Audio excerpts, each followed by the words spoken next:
नमस्कार। आज मैं आपको सुना रहा हूँ लास्ट सिगरेट और पीले सूट वाली लड़की। आइए सुनते हैं।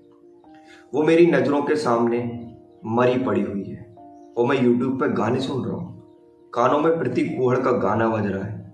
तूने कहा, मैंने सुन लिया। आजकल यूट्यूब पर लास्ट सिगरेट के गाने सुनता हूँ। इस चैनल पर गाने सुनकर ऐसा लगता है जैसे कोई तो है जो भाग नहीं रहा है, थमा हुआ है शांत पानी की तरह। जैसे अब वक्त अब घंटों में नहीं लम्हों में चल रहा है। सुनते ही दिल ठहर सा जाता है। मेरे ठीक सामने नर्मदा जी के किनारे एक लड़की है, पीले सूट वाली लड़की, जो मरी पड़ी है, जो अब उठ नहीं सकती, जिसकी सांसें रुक चुकी है। उसके आसपास बैठे लोग रो रहे हैं। कुछ लोग तो इस जल्दी में हैं कि कब इस लड़की को जलाएं और घर लौट जाएं। इधर मैं पत्थर पर बैठा हुआ हूँ, एयरफोन लगे हुए, अग्नि का ये गाना बज रहा है।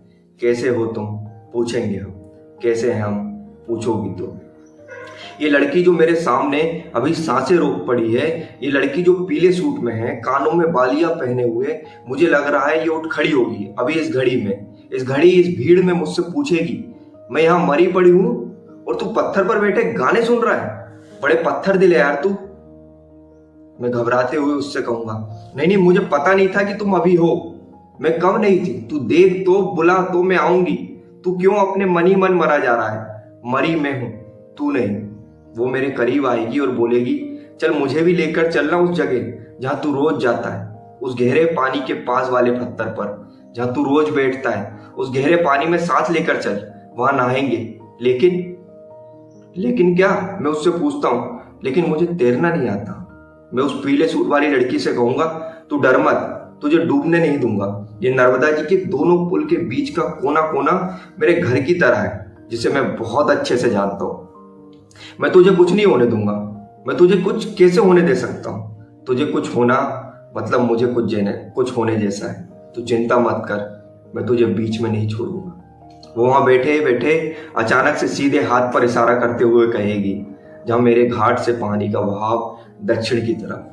चल वहां चलते हैं ना, वहां उस जगह, वो नर्मदा जी के बीचों बीच जो मंदिर बना है ना, वहां लेकर चल।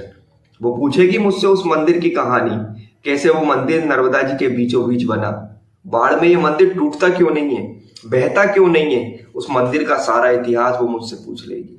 उस मंदिर पर बैठे बैठे वो जब सामने देखेगी तो उसे 1 किलोमीटर दूर वाले ये सब पुल दिखेंगे। जब पुल पर से कोई ट्रेन निकलेगी जिसकी सिर्फ आवाज ही इस मंदिर तक आएगी, वो दूर से निकलती ट्रेन को देखकर गाएगी, तो किसी रेल से गुजरती है, मैं किसी पुल सा थरथराता हूँ। गाना गाते ही अचानक से कहेगी, मुझे बहुत तेज भूख लग रही है यार। वो मेरी जान खाएगी और बोलेगी, जा उस जगह से मेरे लिए तरबूज और ककड़ी चुरा के ला, बहुत भूख लगी है यार। लेकिन ये लड़की तो उस मंदिर पर नहीं बैठी है, ये यहाँ लेटी हुई है, मेरे सामने मरी हुई बांस की ठटरी पर, जिस पर गेंदे के फूल चढ़े हैं।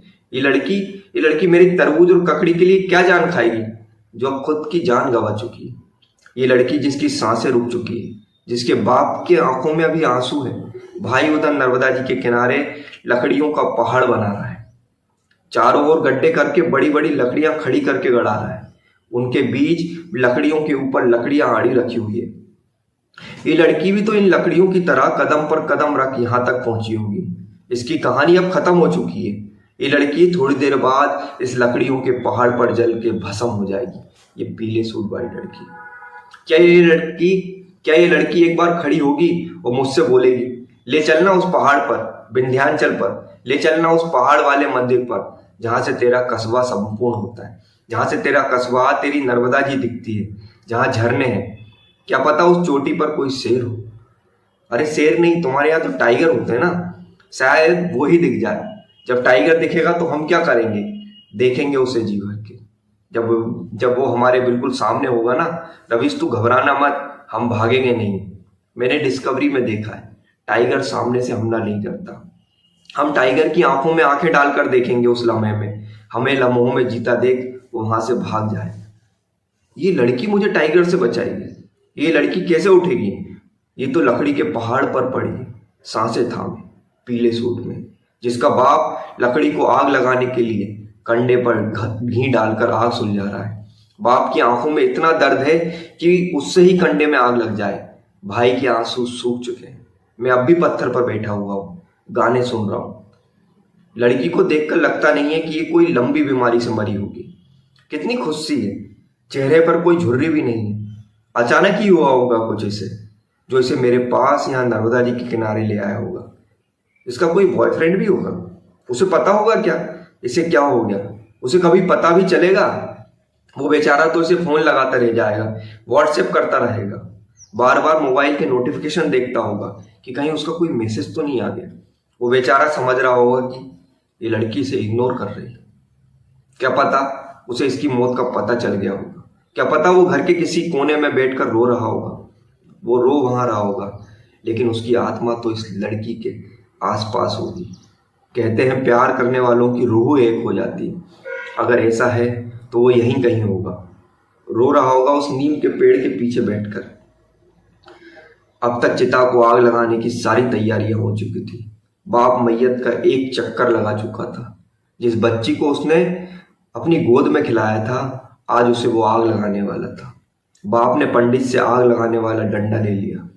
मसाल जैसा डंडा हाथों में लिए बाप भारी कदमों से लड़की के कदमों की तरफ बढ़ने लगा। उसने आखिरी बार अपनी लड़की के पैर पड़े और मसाल को पैर के पास रख दिया। घी ने तुरंत आग पकड़ ली। बाप ने जिन कदमों को चलना सिखाया था वो जलने लगे। आग तेज हो गई। मैं अब भी गाने सुन रहा था। तभी ट्रेन आ गई। ट्रेन धवड़ धवड़ करके पुल से निकल रही थी। मैं अपने ईयरफोन निकाल देता हूँ और देखने लगता हूँ पीले सूट वाली लड़की को, जो सांसें थामे पड़ी है, जो मर चुकी है, जो आग में धूं धूं करके जल रही है। वो आग के बीच से उठ खड़ी होगी, वो मेरे करीब आएगी, मेरी जेब से सिगरेट का डब्बा निकालेगी, डब्बे की लास्ट सिगरेट में आग लगाएगी। वो पीले सूट वाली लड़की मेरे इस लास्ट सिगरेट का लंबा सा कस मारते हुए मुझसे कहेगी, चल जीते हैं इस लम्हे। उम्मीद है आपको ये कहानी अच्छी लगी होगी, और अगर अच्छी लगी है तो प्लीज़ अपने राइटर को सपोर्ट करिए।